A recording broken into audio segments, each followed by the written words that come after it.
about time. And we're back. Oh, Flash. No substance.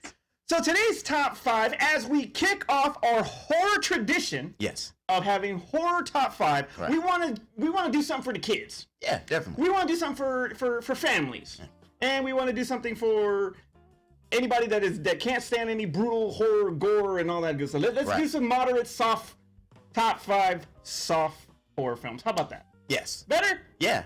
I like that. All right, let's go. So, there's a lot of, obviously, so much genre of horror, and a lot of the horror that we celebrate is always related to, killings and brutal nature and all of that, mass killers and all this other stuff. Where's all the heartwarming family? Where's all the... Now, we know that, at a lot of y'all's lists, you're going to have your Beetlejuices, Yes. your Ghostbusters, your Gremlins. We know all that. We don't want to necessarily go that route because everybody knows that those are like no-brainers. Those are what you're going to watch. So, Terrence, go first. I might have one of those on my list. Yeah, bro. All right, so I kind of kept it to stuff that I watched with my children when they were little, where I felt like everything was too much for them to watch when they were small. All right, so we're gonna go with my number 5. Number 5! Monsters Inc. It's got monsters in it. It's got monsters in it. It's got monsters in it. It's about nightmares and stuff like that. Now, you may be thinking, oh, that movie's funny. But, I mean, for little kids, it's still a monster movie. It's still a monster movie. Look, it was a great movie. I mean, the chemistry back and forth, it was John Goodman and Billy Crystal, thank you. It's like their chemistry back and forth in dealing with what kids find scary, which is, the dark and being in a room alone and monsters and nightmares and stuff like that. It's an adorable movie. It's a great movie to watch around this time frame to kind of still be in the Halloween spirit, but not have to freak your kids out to where you're going to have to be in the room in the middle of the night trying to check under beds and check in the closets and stuff like that. Go ahead and watch that one. Number 4. All right, here's where it gets a little bit spookier. This one is, I had a weird way kind of classifying this, where technically it's more of a post-apocalyptic kind of a sci-fi film, but the overall nature and theme of the movie is so dark. And have you ever seen the movie 9? Yes, I have. That movie is so dark. And it's like Oddworld. And I was like, did they write this for children? It was it was so dark. It was like Elijah Wood, I think. Elijah Wood's in it. Yeah. So, I mean, basically, everyone's dead in the world. And, like, there's these puppets that have been brought to life, and then there is a machine that's stealing souls. It is the weirdest, darkest kids movie I've ever, except for the next one, the weirdest, darkest kids movie I've ever seen in my whole life. And basically, they're running from this machine, and it's like, I was watching it with my kids, and we were like, they were looking kind of like all serious, but kind of sitting there, and I was like, I don't know if I should continue to watch this with my kids. It was so dark. If you got not like a toddler, but if you got like an older kid, not quite a teenager, maybe watch it with them. It's a very good movie. I'm not gonna take away from the fact that that wasn't a good movie. It's a very good movie, but it's so dark, and like I said, the overall themes are just kind of okay. All right, number 3. All right, number 3. I went with another kind of dark and spooky film, Coraline.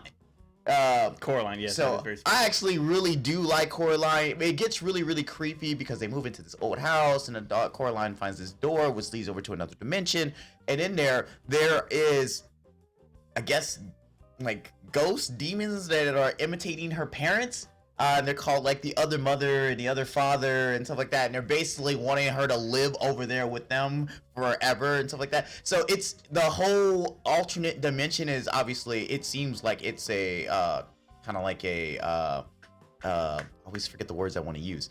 A purgatory type situation. Okay. Or it is kind of like very demonic and kind of paranormal when they go. So like I said, the themes itself kind of fit the Halloween aspect, but when she starts talking to the mom and dad, and they're really trying to keep her over there, it does get very, very spooky. So just be on the lookout with your kids on that one. Okay. So number 2. All right, so number 2.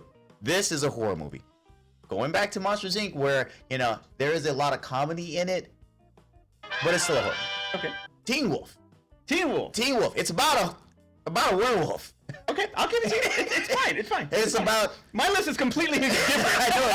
I know it is. It's all right. I picked movies I didn't think you would have on your list. It is about, you know, puberty in a sense, but if your puberty was turning into a werewolf. It's about puberty in high school and growing up and coming of age and so on and so forth, and also being a werewolf. How about embracing who you really are? Embracing who you really are. Yeah. Also using the powers that you didn't have before to manipulate things and also become the star of the school. So yeah, I mean, I feel like he basically, what was a great thing that I once heard? It was a superhero thing when they were like, oh, it was from Spider-Man, from where he was like, great power comes great responsibility. I mean that too, but no, once he got his powers, he always wanted to play football, but he was like, I couldn't play before. I don't feel like it's right for me to play now. Not Michael J. Fox. No, once he got his powers, he was like, I'm out on the court. Very true. Until the end, he's got to do it himself. He doesn't want help from the wolf. Exactly. Like, it's a great movie. It's a great teen movie. It's a great coming of age movie. Like all the things, but also too the horror. I mean, it has a little bit of a horror element because you get to see his rages when he turns into a werewolf. But like I said, it's more of a dealing with your body changing movie. Okay. All right. So number one. All right. Here's where we stick in the regular one. So I'm going Gremlins. As my number one. Even though I said we weren't going to do that. There's no way I could not put it in. All right, that's fine. I mean, because the other movie that you could put in there in place of Gremlins is Nightmare Before Christmas, but I feel like everybody puts that on their list. Everybody puts Gremlins too. There was no way around it. There was no way around it. There is, but anyway, go ahead. So, look, Gremlins is a great movie. And the horror aspect of the movie is, it's basically puppet body horror. In a way, yeah. Yeah, exactly. When you see the changes from them wearing, like, you break the rules, you pay a consequence, and that consequence is that your pet becomes a demon that now terrorizes the town and destroys everything, and you're kind of the one to blame for it. You want to put Critters in there? I mean, I would love to put Critters in there if it wasn't a rated R movie. It's not. Well, Critters is rated R. No, it is not. It absolutely is. Not the first one. I absolutely looked it up. All right, never mind. I guess I'm wrong. Yeah, I absolutely looked it up. It's because they kill people left and right in that movie. Gremlins is good. I can't knock you on that. I mean, Gremlins didn't actually kill anybody. A lot of the Gremlins, they did. Of course they did. I mean, not like as brutal as they in killed Critters. Santa Claus. Not as brutal as they killed them in Critters. Was there a ball of critters rolling through? That's part two. That is part two. That is part two. And I was so the spike needles and stuff like that. That was so gross. distracted by the staple, if you knew, and you know what I'm talking about. Yeah. All right. Yeah, it's still a great scene. Exactly. My number 5. It's going to be a little bit different, but completely the same. Different. But completely different. All right, here we go. At number 5, I'm going to go with arachnophobia. Now, everybody's afraid of like insects. Right. But spiders in general are things that are just creep out, like they creep people out, like just raw creep you out. Especially when they're right. Arachnophobia just is an infestation of spiders, and that pretty much are taking over. And you have John Goodman, Jeff Daniels, but Goodman steals it as the John Goodman and everything. John Goodman steals that movie. He's so freaking awesome in that movie. But it is a really it's scary. It's fun, and it's just I feel that it's better than like Eight-Legged Freaks. I think it's better than that. I actually went back and forth with putting it in there, but I felt like Eight-Legged Freaks for me was a scarier movie than Arachnophobia. I felt like it's just little spiders. Well, that's the point. It's for kids too. True. True. All right, never mind. But Eight-Legged Freaks was PG-13, so I couldn't put it in my list. Yeah, that's fine. All right, number 4. I'm gonna go. And I'm gonna get a lot of crap for this. It's Transylvania 65000. There's so many sexual themes in that movie. How is that PG? I know what it is, and I freaking love it. And Jeff Goldblum and freaking Ed Begley Jr. are just gold in that movie. Gina Davis, John Viner. There's like so many freaking classic, awesome movies. Awesome people that are in this movie. It is so dumb. You know how inappropriate it is for kids? I was a kid when I saw that movie, and I saw it with my aunt. And I remember we were watching, this is how old I am, she had a VHS tape of it, and we were watching it, and I was like, I think I'm going to go to the other room. So I went to the kitchen while she finished watching the movie. And she was laughing her ass off. Because Michael Richards is just freaking gold in that movie too. I love that movie. You know, you got it's your Transylvania Universal monster. I don't know how that movie's a PG movie because like I said, in my brain, I was like, this is way too mature for me. I need to go to another. Well, you got the concept of the movie is that these journalists go to Transylvania basically to after some footage comes out that there's a Frankenstein monster terrorizing the town. So they send these two journalists, played by Jeff Goldblum and Ed Bailey Jr., to go and investigate it. And because the town is basically all corrupt and they're all in on what's going on, it just makes for just some hilarious freaking scenes. And it's just comedy gold. I love it. That's my number 4. Number three, and you're gonna give me crap, but it's okay. I'm gonna go with Young Frankenstein. So I have never seen Young Frankenstein all the way through. I've always saw the clip where the Igor and the Frankenstein, it's Dr. Frankenstein and it's Frankenstein and it was like Igor. So I love that clip. I've never ever seen it. I remember I tried to watch it one time never try to watch a movie on a date. I tried to watch that movie one time on a date and didn't make it through it. So I've never actually. What were you doing, Terrence? I mean, not watching a movie. So, not watching a movie. This is before Netflix. Not watching a movie. And so I've always been curious, is that movie as good from that one scene, or is that just the best part, that one scene? Okay. It's one of Mel Brooks' best movies. Okay. It has Still gotta watch it. It also has a fantastic cast. It is absolutely hilarious. If you guys have not seen Young Frankenstein, you gotta check that movie out. Number two. All right. Number 2, I was going back and forth on whether or not I wanted to put this that high. I should have brought it back down, but I'm going Twilight Zone the movie.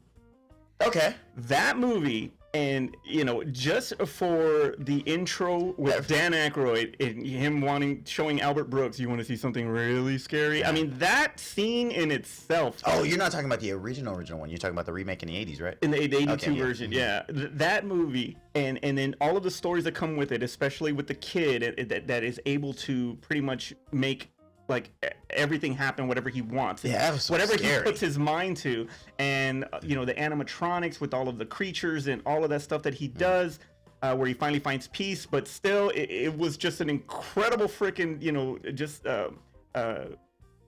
ride that you're like you get scared in that damn movie.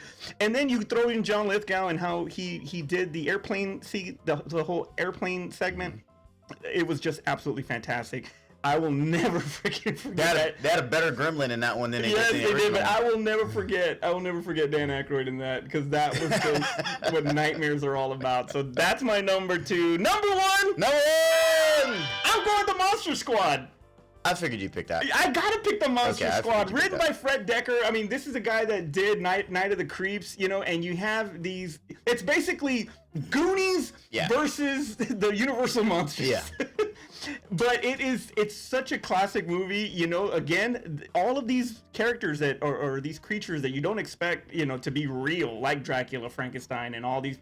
Right, Creature of the Black Lagoon, all that. You don't expect that to be real, but they come to life for real in this movie, and it's up to the town kids to go up against them, and it just makes for a freaking pretty fun damn movie. Fun fact, never seen Monster Squad.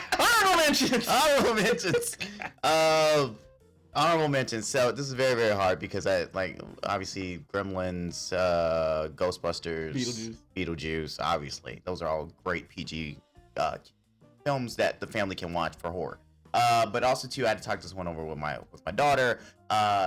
I remember taking her to go see Frankenweenie, and she absolutely loved it. And I remember, I don't really remember the movie, but I remember parts of the movie, and it was a very cute, adorable film, and it was like the little piece together dogs. So stupid.